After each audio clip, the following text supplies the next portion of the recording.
อย่างละบ่หลายเอาอย่างละบ่หลายบาทแต่ว่าให้มีหลายแนวให้มันมีหลายอย่างย่างเข้ามาสวนนี่ก็คือได้บักพริกผักไข่สารพัดอย่างเลยสารพัดอย่างเต็มรถเข้าไปเลยบ่เอาอย่างเดียวนี่มันบ่ไหวแล้วเฮาต้องเอาหลายอย่างใส่รถไปขายเองครับบ่แม่นว่าปลูกแล้วพริกเอาไปขายพริกอย่างเดียวบ่ต้องมีก็คือให้มีครบเลยคือก็เก็บผักนี่ใส่อีก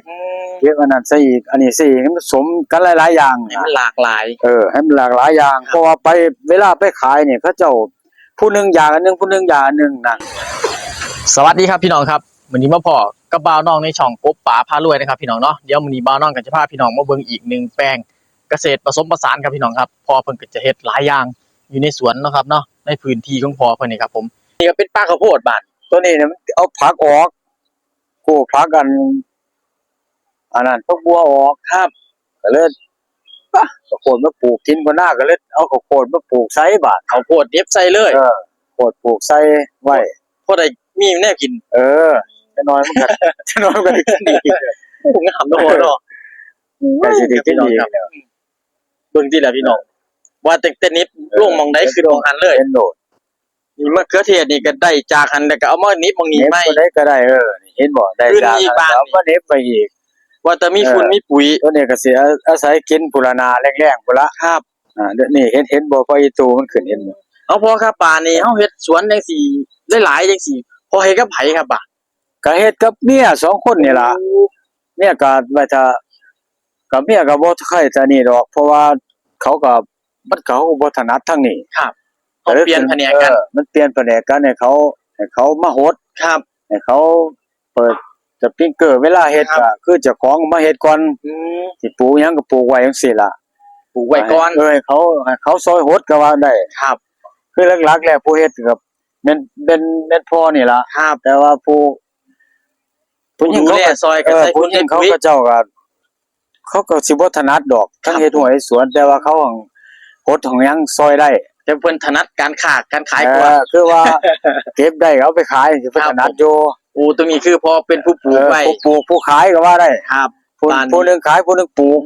บ้านแม่เพิ่นก็สิมาเป็นผู้เก็บตัวนั้นมันผู้ขายเพิ่นก็เอาไปจังซี่น่ะเฮาซอยกันผู้นึงปลูกผู้นึงขายบ่แบบนั้นล่ะผมความสุขเด้อเนาะพ่อเนาะครับมันก็พอได้เฮ็ดได้อยู่กับที่ครับเฮาก็บ่ได้ไปไสเช้าแลงก็อยู่ในสวนนี่ก็พอใครอยู่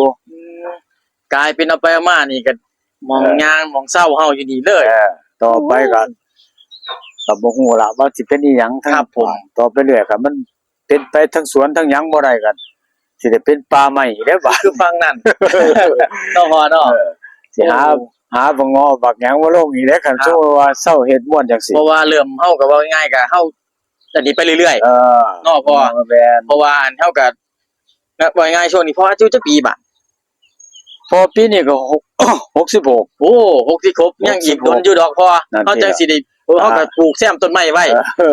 เวลานั้นกะว่าเฮาเมื่อยจากเฮ็ดสวนแล้วก็สิให้เป็นป่าคือตัวพุ่นเลยบัดย่านแม่นเป็นจังซั่นพอได้ย่างเก็บแต่ผลไม้ได้บัดอาจสิเป็นจังซั่นเพราะว่าช่วงนี้ยังมีแห้งอยู่ก็ยังปลูกผักสิได้อยู่คันมันบ่เป็นไปบ่ได้เฮ็ดหยังบ่ได้ก็สิได้เป็นหมากไม้ละครับสิได้ลงบักสีดาบักสิหยังไว้แต่กินนี่ล่ะเฮาก็เป็นแถวไว้คือฟังนั้นเลยแม่นนี่แหละครับพี่น้องตัวนี้มันก็แต่กี้ก็บักสีดาอยู่ 2-3 ต้นอยู่บ้านก็เลยมันมีอันหมากใหม่อื่นมาแซมก็เลยลองแซมเบิ่งว่าแซมไปเรื่อยอยู่เด้ล่ะพ่อนี่เนาะครับนี่คือตัวนี้ก็แซมไปเรื่อยไปอยู่คือเฮาก็เริ่มสิแซมเข้ามาเรื่อยๆนำเรื่อยๆก็ปลูกของไปนำปลูกของไปนำบ้านนี้กะว่าต้นไม้เฮาสิใหญ่ก็ขายผลไม้ได้บ้านเฮาก็ม่วนนี่เฮาก็จังโลไว้ลงไปเรื่อยๆบ่คือผักม่วนนี่ปลูกในห่มมันก็ได้กินดอกมันสิบ่ได้กินแน่คือพวกบัวผักหยังที่มันเป็นหัวพวกผักหัวเนี่ยก็มันงำมันบ่ค่อยเป็นหัวแต่พวกผักกินใบเนี่ยในห่มมันก็กินได้เพิ่นพันมากเพิ่นมักอยู่ห่มอยู่กินได้เท่านั้นถ้าเป็นหมากไม้ขึ้นใหญ่มากก็เฮาอยู่ในห่มสิมันก็บ่เป็นหยังผักม่วนกินใบนี่เป็นหัวน่ะมันหังกันคันงำแน่มันก็บ่อยากเป็นมันก็ต้องให้มันสิโล่งๆแน่คือแถวๆนี่ล่ะมันสิโล่งม่วนปลูกผักพริกนี่พ่อก็ย่อมาซ้ำนี่เหลือไว้ซ้ำนี่เลยเหลือไว้ซ้ำตะกี้มันก็หลายอยู่แต่ว่าบัดนี้เวลาผักมันบ่มีหม้องปลูกบัดก็เลย ลดบักพริกให้มันลงมาซ้ำนี่ ครับเอายางละบ่หลาย เอาอย่างละบ่หลายบาท แต่ว่าให้มีหลายแนว ให้มันมีหลายอย่าง ยางเขามาสวนนี่ก็คือได้บักพริกบักไข่สารพัดอย่างเลย สารพัดอย่างคือ เต็ม ว่าร ถเข้าไปเลยป่ะ คือบักพริกนี่มาห่างกันนี่มันก็เริ่มเสียนี่แล้วช่วงนั้นมันโดก เริ่มสิไหว้บ่พอนี่ เริ่มสิวาย โอ้ยมึง เขาก็บอกต้นมันสูง พอเริ่มสิไหว้จังได๋พุ่นน่ะ แต่ว่า โอ้ยผมปลูกได้ดอกปานนี่โอ้ย ตะกี้มันโตแค่อีหลีเด้ บ่ คิด พอ ว่า ก็นี่เลยบ่พอ หน่วยแหงมาเด็ดห่วย โอ้ สงสอบ เอาพอบ้านเฮาปลูกพริกนี่เฮาเริ่มปลูกนี่จักเดือนพอสิได้เก็บขายขนาดนี้พอบ้าน ห่วยมันปลูกเดือนใดล่ะปลูกอัน ถึง 3-4 เดือนบ่พอ มันจักเดือนว่าปลูกมันปลูกวังหลังปีใหม่นี่นะ หลังปีใหม่มานี่มาติ หลังปีใหม่ โอ้ประมาณถึง 2-3 เดือนบ่พอ สิแม่นตัว ประ ม มาณ กราคมพามีนา แม่นก็2-3 เดือน ประมาณ เพราะว่าบักพริกเฮานี่อยู่ได้ก็บ่ต่ำกว่า4 เดือนบ่พอ แม่น ก็ไหว้แล้ว ของพอนี่จักเดือนบัดตัวนี้กัน ตัวนี้มัน 3 เดือนเนาะ3-4 เดือนเนาะ 3-4 เดือน ครับหลังจากปีใหม่มา จากนี้ไปบ้านมันคันเฮาบ่บำรุงเอาอีกมันก็สิเริ่มเฒ่าต้นมันสิเริ่มแก่นะ เพราะว่าเฮาปลูกเฮาก็บ่ได้ว่าจักเดือนจักเดือน บ่ ปลูกไปเลย คิดว่าปลูกไปแล้วคันมันต้นมันใหญ่ต้นมันแก่มันก็เริ่มหน่วยคันบ่บำรุงก็คือหน่วยมันก็สิลง ครับเพราะว่าบ้านบักพริกไอ้เขียวบ่พอนี่ ตัวนี้บักพริกเขียวบักเขียวอันนั้นจินดาพันธุ์ซุปเปอร์ฮอตน่ะนะ กับบักพริกพื้นบ้านเฮานี่อันใดอยู่ได้โดนกว่ากันพอบ่ เพื่อนบ้านบักพริกขาวน่ะ พริกขาวแล้วอยู่ได้โดน โอ้ นี่บักพริกเพื่อนบ้านเฮา ครับนี่ นี่ล่ะ โอ้เพิ่นนี่ โดนได้นี่ตั้งแต่ อยู่โดน ปลูกอันนี้เด้ โอ้ครับ มันเป็นกินตัวนี้ล่ะก่อน โอ้ มันมีอยู่ 2-3 ต้นที่เก็บกินมา ครับ ป่านนี่ชามตัวนี้สิใหญ่มันก็ซ้ำน่ะ ก็สิได้ตัวนั้นก่อน กับแถวเขามาที่แรกเนาะพ่อ แม่ เนาะ นเพราะว่ารุ่นนี้มันสิปลูกพร้อมกันกับตัวนั้น โอ้ มันกินพร้อมกัน ตัวที่แรกเขามา นี่ล่ะตัวนั้นกินกับบักตัวนี้ตัวนั้นพริกขาวยาวตัวนี้มันของพื้นบ้านเฮาพริกขาวสั้น แต่ว่าตัวนั้นเพิ่นก็จะเบิดแล้วเพิ่นก็จะคูใบออก เริ่มสิเบิดไปนำ ไหว้แต่ว่าเพิ่นก็ขึ้นใหม่ ขึ้นใหม่อยู่ ครับผม กินได้อยู่แต่ว่าคือบักพริกนี่ก็โดนใกล้ๆแล้วละงวดนี้ก็เริ่มบางๆไปแน่แล้ว ข้างล่างปลากระโพดนี่ก็กลายเป็นปลาบักเขือเทศ ประเทศแซ่บอยู่ในหัน โอ้แซมไปข้างล่าง โลออกจังหันละปลูก เนาะพ่อเนาะ โลออกจังหันก็ปลูกไว้หันแซ่บกันไปล่ะ นิ่มๆไปจังซี่เลย นี่ไปจังซี่ล่ะ โอ้ นี่ไป พอครับปานนี่เฮาเน็บบักเขือเทศแล้วก็บักพริกใส่จังซี่ได้บ่บะ ได้คือกัน ได้นํกันเลย แต่ว่าบักขันบักเขือเทศใหญ่มันหังขันบักพริกใหญ่บ่ทันมันก็สิคุ้ม โอ้คุ้ม มัน เพราะ สิ ว่า ไวกว่า บักเขือเทศบ่น้อยเลยเฮ็ดบ่ โอ้ ต้นมันปลูก ครับโอ้เพิ่นจะขึ้นใหญ่นั่นเลย มันสิคุ้มบักพริก บ้านบางทีก็สิขึ้นยาก ใครให้บักพริกใหญ่ยังปลูกแม่นอยู่ ต้องให้บักพริกใหญ่ก่อน แม่น เฮาจึงมาแซม จังแซ่บบางนี่ลง ก็แม่นว่าสิเอาบักเขือเทศใหญ่กว่า แต่ว่ากันมาปลูกพร้อมกันบ่ได้บางนี้มันใหญ่เร็วกว่า ไวกว่า ไวกว่าแล้วมันก็สิงำไวกว่าน่ะ เจริญเติบโตไวกว่ากันครับผม จังซั่น บ้านนี่เพิ่นก็บ่ไหวง่ายว่ะ บ่แล้ว นอนลงไปแฮงแต่ขึ้นไหม นอนตัวนั้นก็แตกใหม่ เห็นบ่บ่มันนอนลง ครับ แตกใหม่ขึ้นมาเรื่อย ก็เลยกลายเป็นบ่อยากให้ปลูกน้ำกัน บ่อยากปลูกนํกัน ครับผมให้เพิ่น ให้มันถึงอันมะเขือเทศเนี่ยใครอยู่แต่มะเขือเทศจังซี่มันอยู่แต่หมู่มันจังซี่ ดีกว่า เออ ถ้าอยู่น้ำกันน่ะมันต้อง บ่ได้ ไว้ ครับ ให้มันล่มแล้วจังปลูกจังซั่นคือว่าน่ะมันล่มลงนี่สิปลูก ครับ กับหยังก็ได้ โอ้ลมลงจังซั่นเฮาจังแซมได้เลยบาด ปลูกเฮาจังแซม เพิ่นอยู่ลางแล้ว มันอยู่ล่างแล้ว ครับผม แซมได้แต่ใหม่ๆจังซี่แซมบ่ได้แล้วมันขึ้นทับเลยล่ะ ถ้าจังสิย่านบ่พอ ทับเลย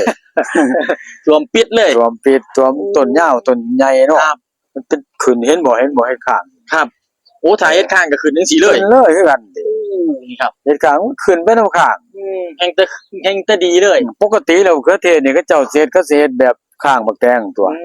มันจะให้มันขึ้นบ่ได้นอน ครับ เฮ็ดข้างใส่เลย เป็นแถวเลย เป็นแถวคือบักทั่วบักแตง ครับผม นี่คือจังซี่นี่บักปลูกนี่ครับเอาอันนั้นขึ้นมาเลย3แถวนี่แบบ ซักแถวคือเฮาปลูก ซักขึ้นมาปลูก ทั่วบักแตง ลงตาคายน่ะ อืม ข้างบักแตงเขาเจ้าตัวนั้นมันสิขึ้นดีกว่าแนวนี้เพราะว่าแนวนี้มันขึ้นบ่ดีดอกแต่ว่าเฮาบ่ได้ลงทุน โอ้ แต่ตัวนั้นเฮาต้องลงทุนซื้อดางมาแต่ว่าก็หน่วยงามกว่า อืม เพราะว่ามันบ่ได้ล่มลงนะมัน ครับ ขอขึ้น ถ้ ถ้าเฮาลองเบิ่งแล้วนี่ นอนกับเฮ็ดข้างจังซี่แตกต่าง เฮ็ด กัน ข้างนี่ดีกว่ากัน เนาะ คันเว้านำเฮ็ดข้าง ครับเพราะว่า รักษาก็ง่ายบาดนี่เพราะว่ามันบ่ได้ทับกันบ่ได้ลงแบบเต็งกันนะเก็บก็ง่าย บ่ได้ถึกดินเลย บ่ถือดินกันแนวนั้น เป็นผัวโดกันนี่นะพ่อเนาะ โดกนี่บ่กับปลูกข้างงามเด้ ทดลองเบิ่งแล้ว ทดลองเบิ่ง ครับ ปลูกเป็นข้างนี่งามหน่วยก็เก็บง่าย ครับผมโอ้ส้นทางนั้นก็สิเป็นกล้วยหยังพอบ้านเฮาข้างหลัง ตัวนี้กล้วยหอมทอง บ่ครับ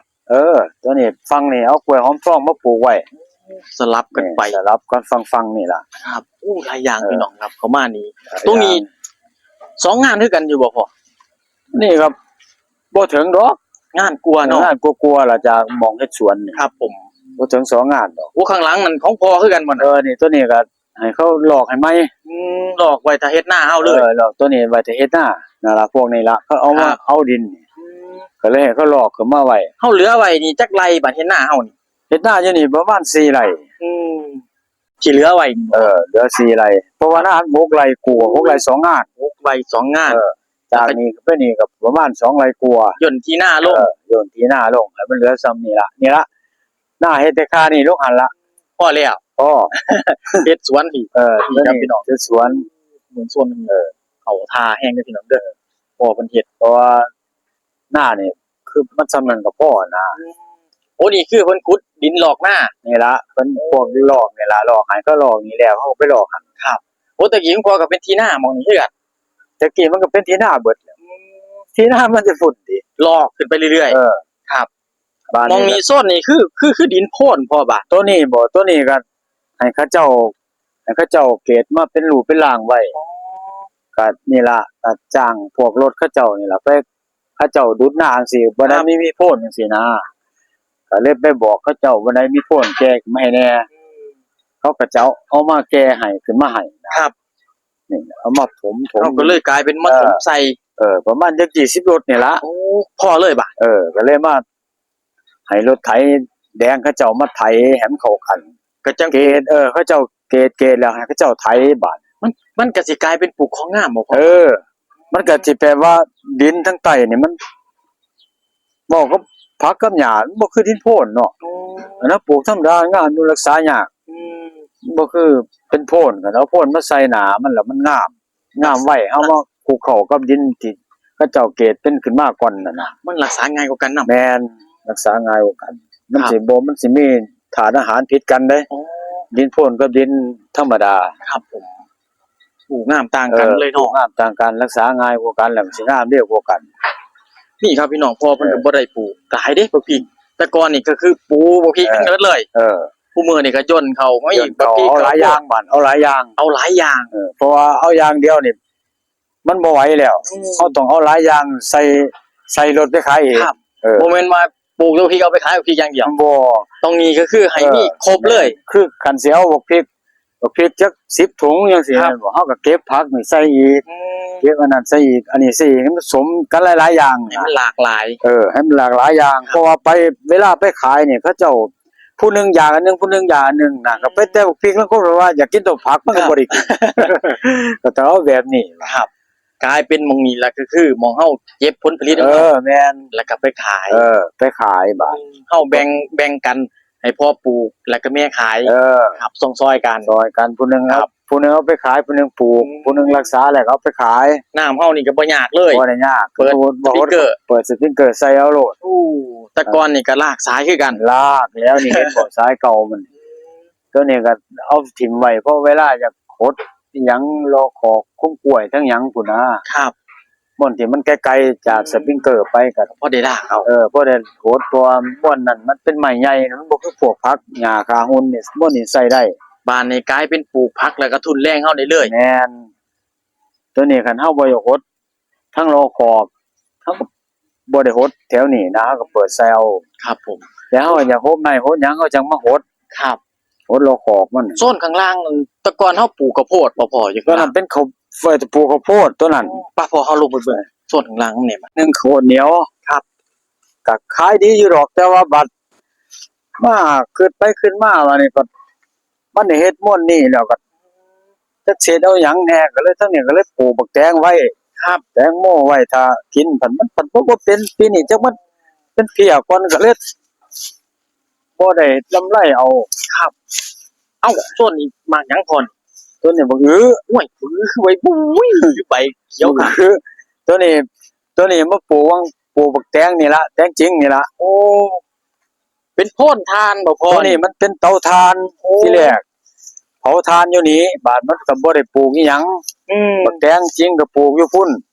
ครับ บ้านก็เลยขดทานออกแล้วก็เลยบักอือบักแตงจริงนี่มาลง โอ้มันแตกต่างกันเนาะพ่อเนาะ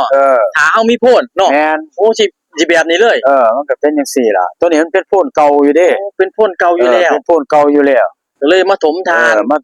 เผาทานใส่บ้านก็เลยขดทานออกแล้วก็เลยบักแตงเอาอันนี้มาปลูกใส่ งามเนาะพ่อเนาะ โอ้ยพี่น้องมึงบักแตงหยังล่ะพ่อนี่ ตัวนี้บักแตงจริง โอ้ แตงจริงแตงไทยนี่ล่ะ ครับแตงไทยเฮากำลังออกดอกเริ่ม กำลัง สิออกหน่วยนำเด้อพ่อก ำลังสิพร้อมกันนี่ล่ะตัวนี้ก็เริ่มจอตัวนั้นก็เริ่มจอคือกัน ครับ เพราะมันปลูกพร้อมกัน โอ้จักเดือนพ่อนี่เอ้า ตัวนี้มันปลูกวังเดือนกุมภานี่บ่ ครับผม เพราะว่ามันอายุมันก็3 เดือนมันก็ได้กินแล้วเนาะ โอ้คือเริ่มแล้ว เริ่มแล้ว นี่โอ้แตงโมนี่ก็พอได้กินอยู่ตั แต ว ง พ่ โม อ ก็ปลูกว่าสิปลูกกินนี่ล่ะ โอ้ แต่ว่ามันเพลียมันทื่นลงก่อน เอาเพิ่นบ่ทัน เอาพอท่าน โอ้ก็พอได้กินอยู่เนาะพ่อเนาะ แต่ว่าหน่วยมีอยู่ตัวละพ่อ ก็มีที่ปกติแล้วมันน่าสิหลายกว่านี้ได้หน่วยมัน ที่เฮาก็เลยบ่พอใจปานใด บ่เข้าใจมันได้ก็เลยปล่อยไว้เอาไม้ให้มันอันนี้แล้วก็จังสิปลูกหน้าฝนเอา ครับ ทดลองเบิ่ง ทดลองเบิ่ง บ่ขุดหลุมลงเลยบ่พ่อ ขุดลงก็ปลูกก็มันก็คันมันรักษาอันนี้ได้มันก็งามอยู่เด้ เอ้าจำนี้บ่สุกดอกบ่พ่อ จังว่านี่แหละก็รุ่นเดียวกันนี่ล่ะเบิ่งติล่ะ โอ้ยเริ่มสุกแล้วนี่กองๆเลยนี่ค จั รับ งว่านี่ที่มันก็เริ่มนี่ล่ะด้วยผงมันนี่ล่ะเป็นหน่วยนี่ล่ะ อันนี้คือเริ่มสิหน่วยพกมาแล้ว ครับ นี่ล่ะ น่ะครับพี่น้องโอ้เริ่มแล้วเนาะพ่อเนาะ มันก็สิซ้ำนี่ล่ะ โอ้เฮาก็สิได้เริ่มได้กินของหวานแล้ว แม่นก็คิดว่าอยู่ล่ะแต่ว่ามันหัง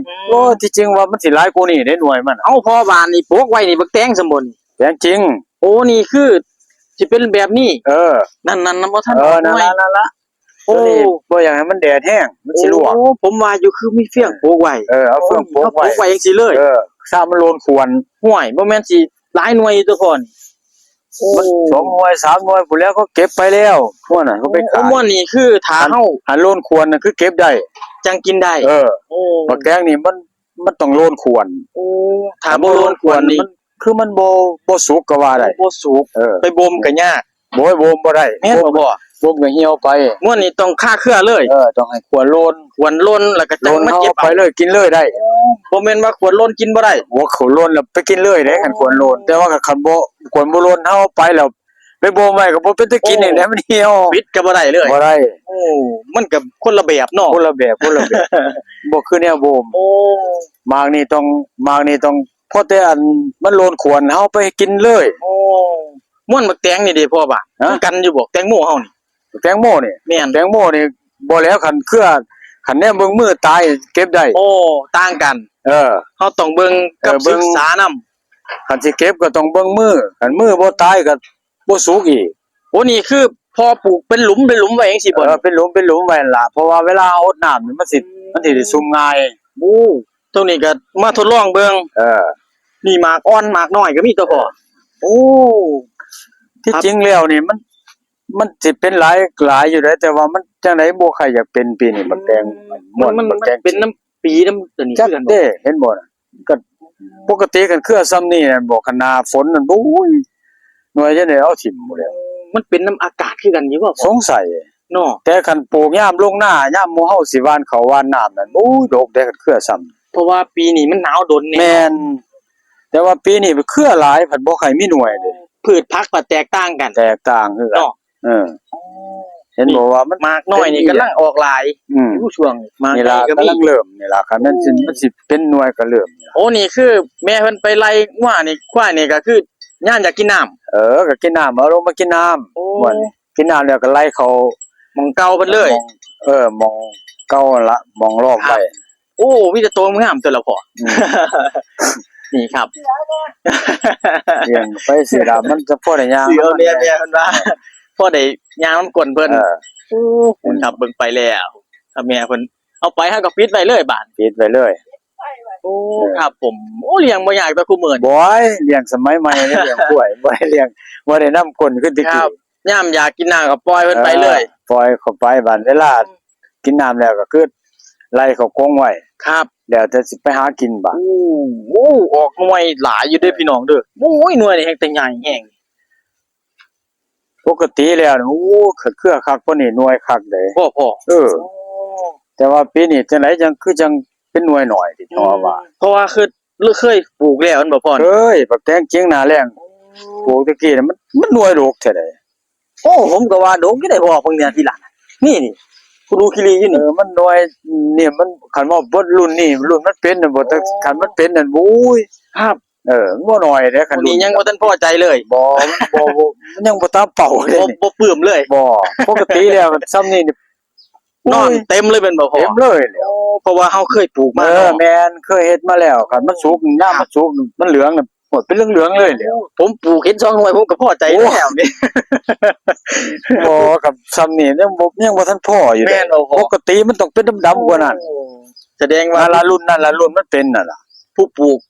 กับผู้บ่ปลูก แม่น นี่แตกต่างกันเนาะ แม่น ถ้าผู้ เพราะว่าเคยปลูกมันบ่จังซี่นะ เพราะว่าเฮาเคยปลูกเฮาเคยเห็นแล้ว เห็นแล้วว่ามันต้องดกกว่านี้ มันต้องนอนแบบลัดฟาดเลย แม่นมันเป็นก้อนๆเลยล่ะแบบมันเหลืองพุ่นจังเป็นตะเบิงเป็นเหลืองๆอยู่ บานยามเพิ่นเหลืองเพิ่นใบเพิ่นก็สิยบลง ใบมันก็สิยุบลงจักหน่อย แนมเห็นเพิ่นบางอย่างเดียวเลยบาน เอ้ยปกติแล้วนั่นคันมันดกนั่นสิได้ขายหน่วยน้อยนั่นพุ่นใด โอ้พ่อ